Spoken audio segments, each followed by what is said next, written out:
But as a మీ ప్లేస్లో నేనుంటే ఏం చేసేవాడిని అంటానికి ఒకటి రెండో ఆప్షన్నే చూస్ చేసుకునేవాడిని. లేదా మీకున్న స్థాయికి, మీ స్థాయి అంటే మీరేమి నాకు తెలిసినంత వరకు మిమ్మల్ని అసలు ఎక్కడ కూడా స్థాయి తగ్గించుకోవటానికి లేదు. మీ స్థాయి ఏంటనేది జనాలందరికీ తెలుసు.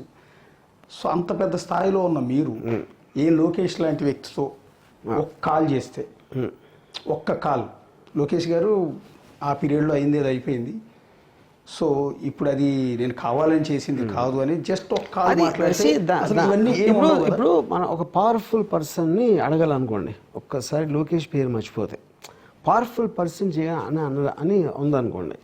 ఈ కాంటెక్స్ట్లో పవర్ఫుల్ పర్సన్ ఎవరు ఉంటారు? ఒకడు దేవుడు ఉంటాడు. దేవుడు నేను నమ్మను, దేవుడికి ఫోన్ చేయలేను, అయిపోయింది. నేను నమ్మిన మోస్ట్ పవర్ఫుల్ పర్సన్ ఎవరంటే జ్యుడిషియరీ కూడా నేను కాల్ చేయలేను. But judiciary will not do anything wrong అనేది నా ఒపీనియన్ తప్పైనా ఓకే, ఆ తప్పైనా కూడా దాన్ని ఫేస్ చేయడానికి నేను సిద్ధంగా ఉన్నా. ఎందుకంటే I don't take anything in life seriously. అది నేను చెప్పేది మెయిన్గా మీరు అర్థం చేసుకోవాల్సింది, I don't take anything in life seriously.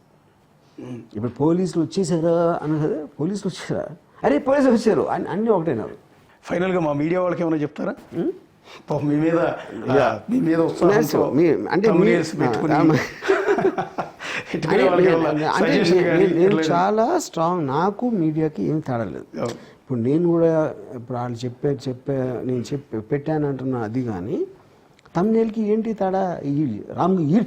వర్మని ఈడ్చికెళ్తున్నారు అని అంటే నాకు ఇంటాంగాలు బాగుంది.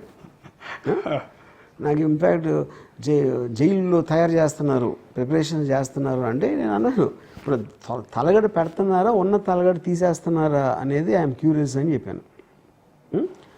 లేకపోతే పరారీలో ఉన్న 6 టీములు పెట్టి గాలిస్తున్నారు అంటే వాళ్ళ క్రియేటివిటీ అనేది ఐ అడ్మైర్.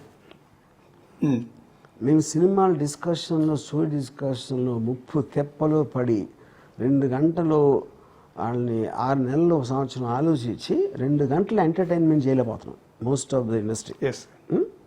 వాళ్ళ ఒక్క థంబ్నెయిల్ తోటి 15 నిమిషాలు చూసేలా చేస్తున్నారు. మిలియన్స్ ఆఫ్ వ్యూస్ వస్తున్నాయి. మా సినిమాలకి థౌజండ్స్ కూడా రావు. I think I really admire that creativity. I have no problem with that.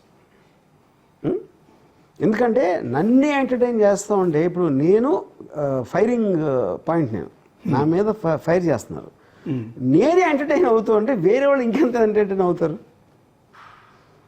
So అది నిజమైన ప్రజాసేవ అని నా ఫీలింగ్. పాలిటీషియన్ చేసేదానికన్నా మీడియా థంబ్నెయిల్స్ ఎక్కువ ప్రజాసేవ చేస్తాయి, ఎందుకంటే ఎంటర్టైన్మెంట్ వేస్తున్నాయి. గవర్నమెంట్ అవి కూడా చేయవు కదా, అది పాయింట్. థ్యాంక్ యూ గారు. ఓకే.